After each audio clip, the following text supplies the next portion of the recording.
So good afternoon, everyone. Welcome to a Brilliant Businesses podcast. I'm Nick Bryant, and I'm with Pam Loch at the Loch Associates offices. Hey, Pam. Hi there. How are you? I'm good, thank you. Good. I guess we can say Happy New Year because I've not seen you this year yet. We can still say that, yes, you're right. Happy New Year to you too. Excellent.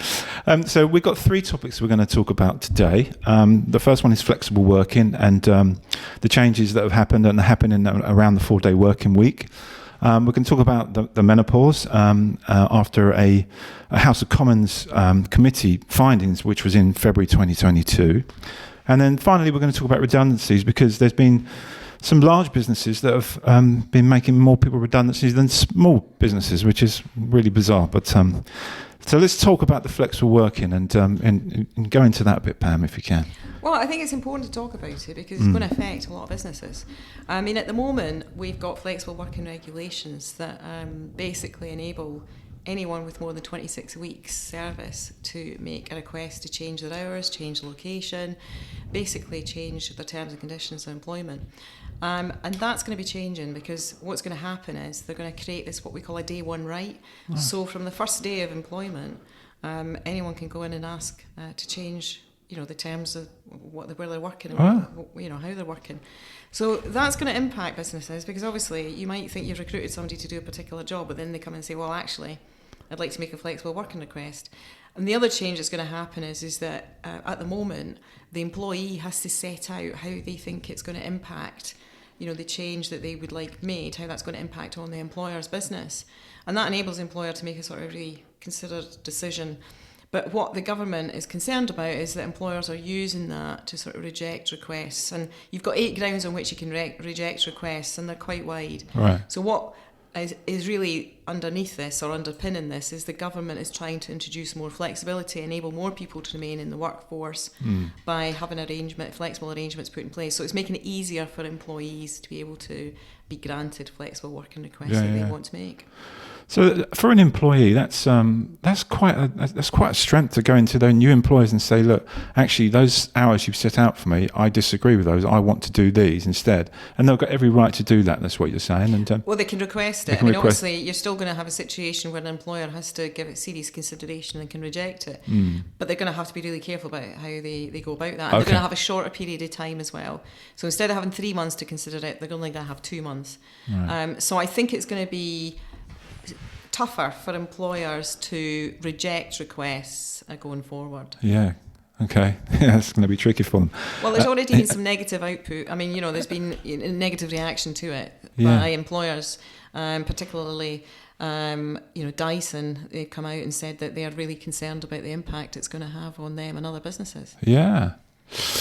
And the 4-day working week, where does that fit in with it all? Well, the government have been trialling this. They set up a special project. There were 70 businesses, different sizes, took part in it, and it started last year. Yeah. It's now completed, and we're waiting for the results.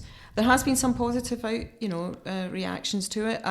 There is one business in Brighton that's decided they're going to keep on doing that. It basically was a pilot just to see if it was going to have an impact on productivity. Yeah. And as I say, there seems to be a suggestion by nearly half of the companies that took part that there has been an improvement in productivity. Okay. So there are a lot of businesses that are now looking at how they can retain staff, which still remains a massive problem for businesses because we've still got a lack of people with suitable skills in the marketplace. So you don't want to lose your staff. So a lot of businesses have been thinking about how can we keep our staff happy, and there is quite a sort of a wealth of opinion that actually moving to a 4-day week might be something that could appeal to a lot of people. Of course, it doesn't work for every sector. No, right. But I think it's opening your mind, thinking about how you can be more flexible, more creative about how you work with your staff, engaging with them as to what they would like as well. So there's no point in you thinking, well, actually, a 4-day week sounds like something our staff would like. We do a lot of staff surveys for clients, and it's principally just trying to establish what are staff wanting. Yeah. I guess employers have got to up their game all the time, haven't they? To make sure they're not going to lose some staff, because we were saying earlier, they can get headhunted at any time. That phone call can come and they get a better deal, or so it must be hard for employers to keep coming up with new ideas to make sure that employees are happy. Some of it is the basics things, though. I mean, just saying thanks, for work. It doesn't cost anything, but it carries a lot. Looking at your benefit packages is important.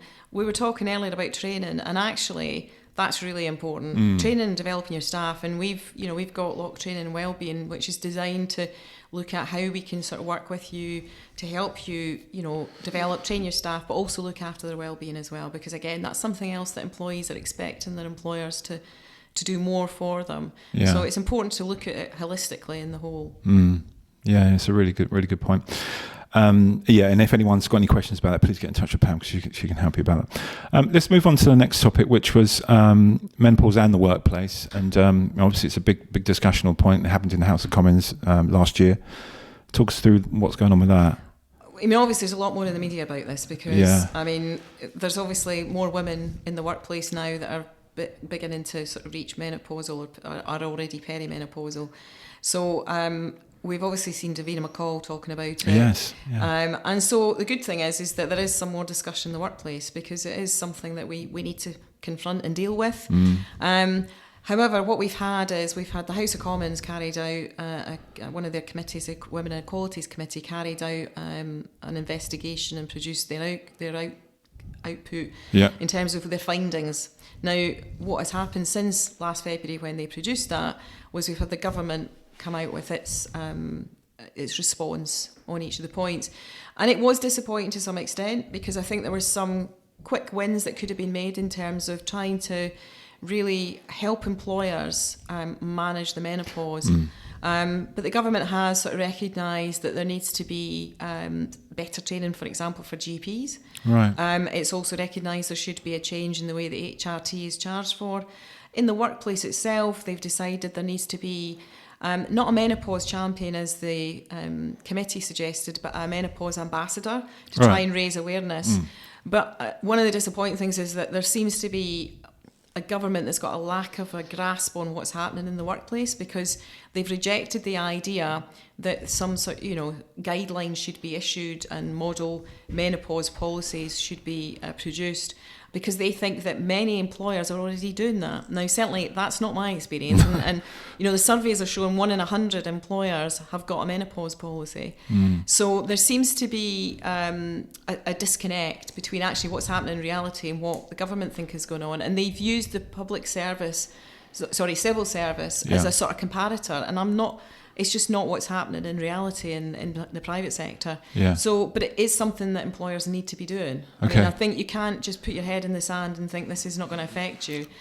It's going to go away. It's going to go away. It's not, and especially if we want to attract people, we want to retain people in the workplace. We don't want to be losing people that are in their 50s because they're menopausal, and that's what's happening at the moment. A lot of women are leaving their jobs because they're struggling to cope, and partly that's because they're concerned about opening up about. What's happening with them, and about the stigma that might be attached to it or being discriminated against. And the government has decided it's not going to make the menopause a protected characteristic to give it that extra legal protection.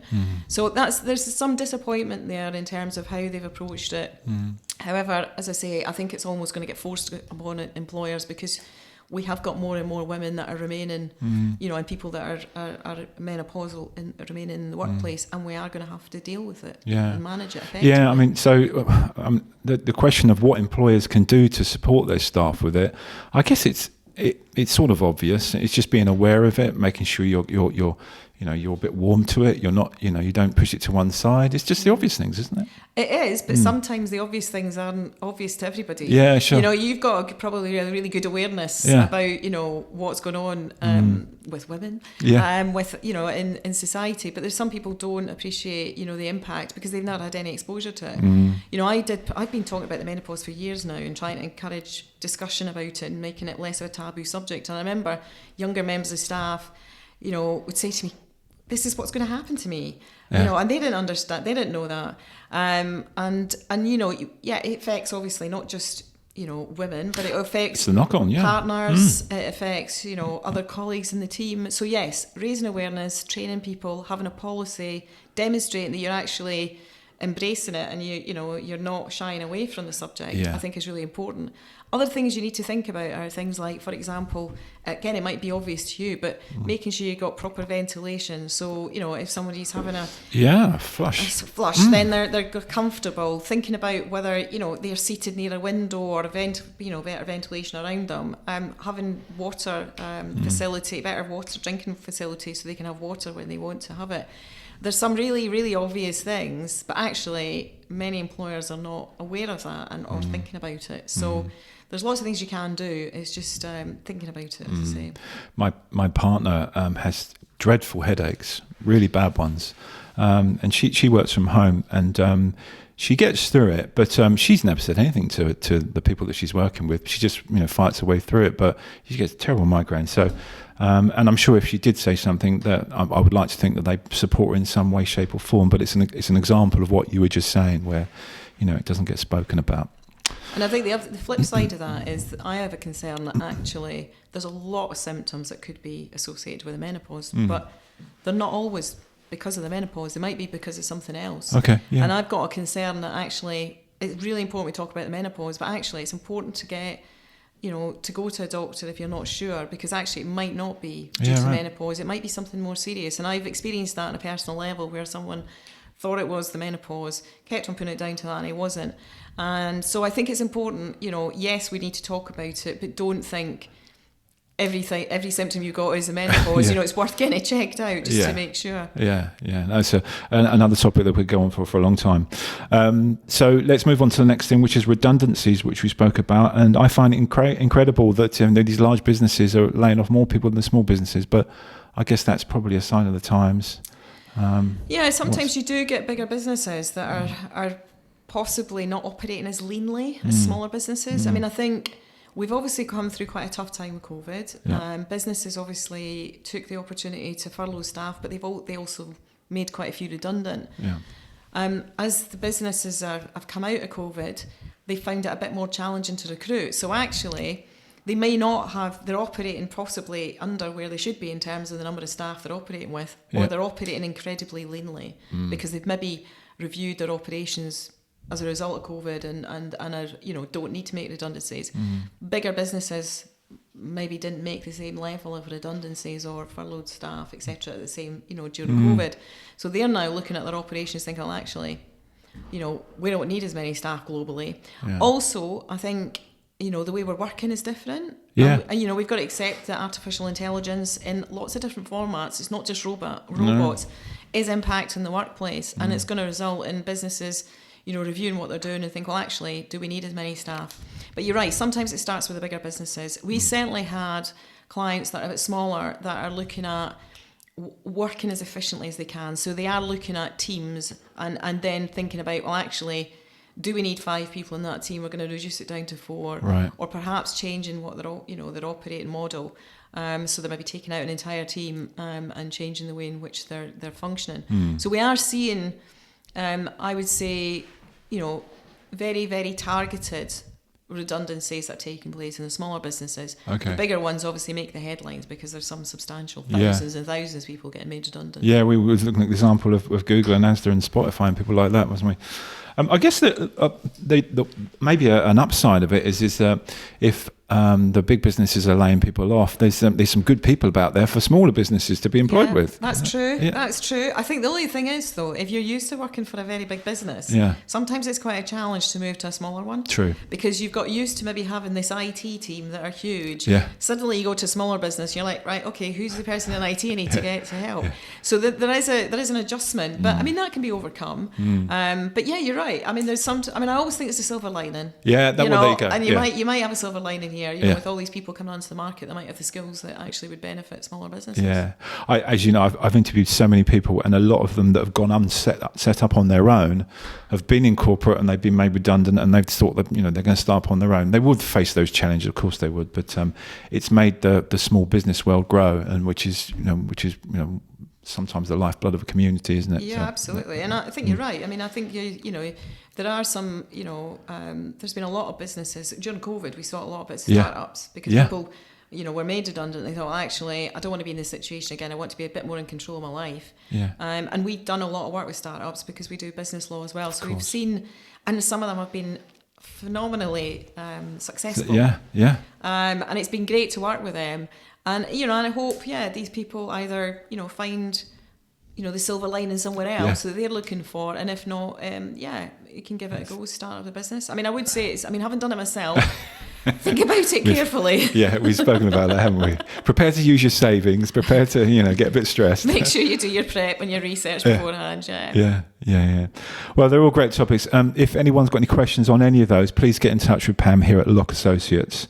Have a great weekend, Pam, because we're on Friday, aren't we? Have a great weekend.